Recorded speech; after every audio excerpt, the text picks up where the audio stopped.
На последната седница на влада можам да потврдам, точно е предложив како министер за надворешни работи и надворешна трговија повеќе имиња за пополнување на повеќе места на шефови на дипломатски конзуларни представништва.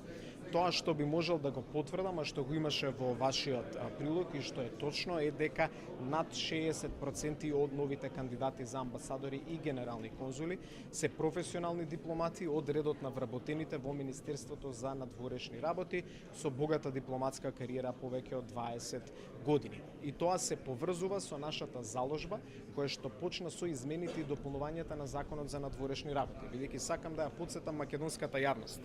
Повеќе од 20 години голем дел од моите претходници зборуваа за потребата од професионализација на дипломатската служба.